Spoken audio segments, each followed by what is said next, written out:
আল্লাহ ইব্রাহিম আলাইহিস সালামকে যখন এইভাবে পরীক্ষা নিতে লাগলেন, ওই সময় ইব্রাহিম সাল্লাম দেরি করলেন না, সকালে উঠে বাচ্চাকে রেডি করে নিয়ে রওনা দিয়ে দিলেন।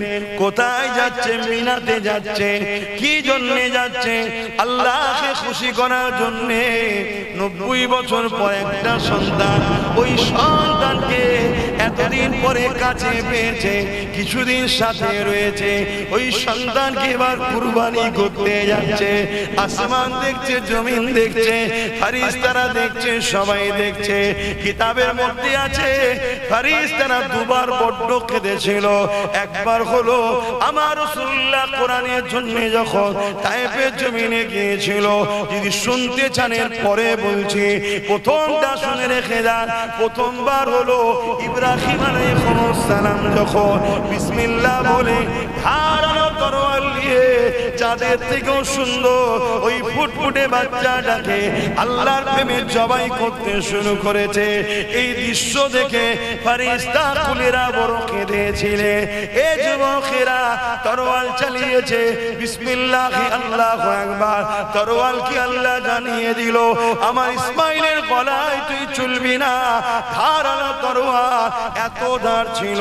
পাথরে আঘাত যখন দিয়েছে, পাথরটা দুটুকরো হয়েছে। তরোয়াল ইসমাইল সাল্লামের গলায় চলেনি।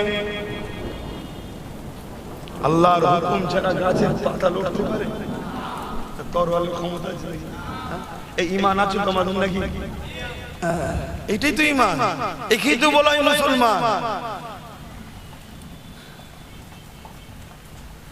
এ নওজওয়ানেরা, ইব্রাহিম আলাইহিস সালাম এমন করে তরোয়ালটাকে টান মেরে ফেলে দিলেন, আর পাথরটা টুকরো হয়ে গেল। ইসমাইল আলাইহিস সালাম বলতে লেগেছে, আব্বা জান একটুখানি যেন ময়া আমার জন্য আপনার হৃদয়ে না এসে যায়, কারণ এটা আল্লাহ পাকের বড় পরীক্ষা হচ্ছে। বাচ্চাও কেমন দেখেন, আল্লাহ যখন আমাকে চেয়েছে আমি নিজেকে কুরবানিও হতে চাই। আমি তো মূল কথাটা বলতে লেগেছে।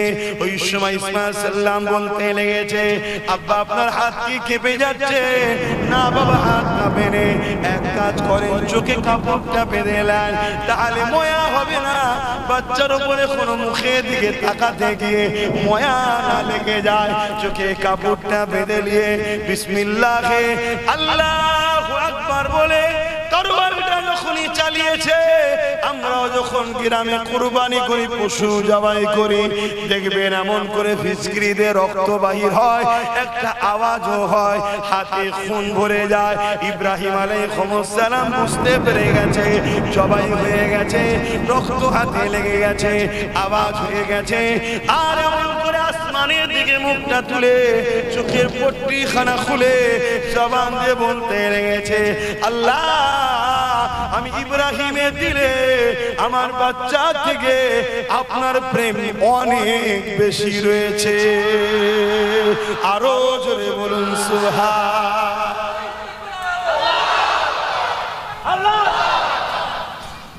এই যে ছিল হজ মাস, এই মাসে আল্লাহ পাক যে নিদর্শন আমাদের জন্য রেখেছে, আল্লাহ পাক তার এক পিয়ারা বান্দাকে যেভাবে পরীক্ষা নিয়েছে, ওই পরীক্ষা যেন আল্লাহ আমাদেরকে না নেয়। আমরা সামান্য ছোট ছোট পরীক্ষাতে ফেল হয়ে যাচ্ছি। আব্বাজান সৈয়দুনা ইব্রাহিম আলাইহিস সালাম, তিনি একজন জলিলুল কদর নবী ছিলেন। তিনাকে আল্লাহ কত কঠিন পরীক্ষা নিয়েছে দেখুন। প্রথম 90 বছর বয়স হয়ে গেছে, একটা সন্তান হয়নি। 90 বছর পর আল্লাহ পাকের কাছে কেঁদে যাচ্ছে। 90 বছর পর আল্লাহ একটা সন্তান দিয়েছে। সন্তান তো নয়, আকাশের চাঁদের থেকেও সুন্দর। জোরে বলুন সুবহানাল্লাহ। নাম তিনার হযরত ইসমাঈল আলাইহিস সালাম। আব্বাজান ইব্রাহিম সাল্লাম বাচ্চাকে কোলে নিয়ে আদর করছে, চুমা দিচ্ছে। 90 বছর পর তখনকার মানুষ বাঁচত 500 বছর, 700 বছর, 1000 বছর। তখন 90 বছর মানে এখনকার সময় হয়তো 30-35 বছর। কথাবার্তা হচ্ছে। তো এই সময়তে এই সন্তানকে নিয়ে আদর করছে, এমন সময় আল্লাহ আওয়াজ দিচ্ছে, ইব্রাহিম তোমার বাচ্চা আর তোমার সন্তানকে নিয়ে ওই আরব দেশে যেখানে এখন কাবা আছে, ওই চতুর্দিকে পাহাড়ে ঘেরা পাথর বালি যুক্ত জায়গাতে তোমার বাচ্চাকে রেখে আসো, তোমার স্ত্রীকে রেখে আসো। পরীক্ষা হচ্ছে। আব্বাজান ইব্রাহিম আলাইহিস সালাম জিজ্ঞাসা করেন যে আল্লাহ ওখানে তো লোক নাই, বসতি নাই, ঘরবাড়ি নাই, খাবার কিছু নাই, পানি নাই, চতুর্দিকে পাহাড় ঘেরা, আল্লাহ ওখানে আমার এই দুধের বাচ্চার স্ত্রীটা রেখে আসবো? জিজ্ঞেস করেন। আল্লাহ বলেছেন সঙ্গে সঙ্গে লাব্বাইকা ইয়া আল্লাহ, রেডি হয়ে গেল। স্ত্রীকে বলল চলো, সন্তানকে নাও, উটের পেটে উঠে পড়ল, গিয়ে ওই মক্কা শরীফ যেখানে এখন আছে, তখন তো ঘরটা নাই, তখন কাবাও নাই, এলাকায় কোনো ঘরই নাই, ওই জায়গায় নিয়ে গিয়ে ইব্রাহিম আলাইহিস সালাম আমাদের আম্মা জান হযরতে হাজেরা আলাইহিস সালামকে শোনো, আমাদের মা বাপের কথা শোনো। আর আজকে আমরা কি করছি দেখো। তোমরা আল্লাহর কাছে ভালো ঘরের ছেলে, কিন্তু খারাপ সোহবতে পড়ে খারাপ হয়ে গেছে।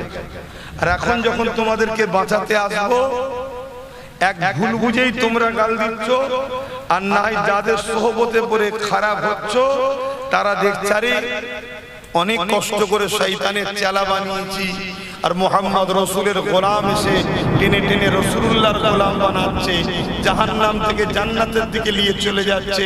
তাই তারা তোমাদের দ্বারা আমাদেরকে গালিগালাজ করানো শিখাচ্ছে। একটু ভাবো না, শুনতে কি আছে, শুনে ভাবতে কি আছে। মনে রাখবে হায়াত মত কোনো গ্যারান্টি নাই কার কখন মৃত্যু হবে। প্রতিদিন কবর তোমাকে আমাকে ডাকছে আর বলছে যে আমি কবর একা থাকার জায়গা, আমি কবর পোকামাকড়ের জায়গা, আমি কবর অন্ধকার জায়গা, আসার আগে তৈরি হয়ে আসো। তা যদি আমরা মারা যাই, কালকে তো কবর দেবে।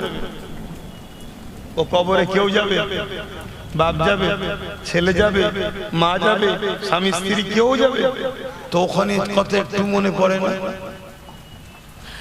তা আব্বাজান ইব্রাহিম আলাইহিস সালামকে আল্লাহ পাক পরীক্ষা নিচ্ছেন।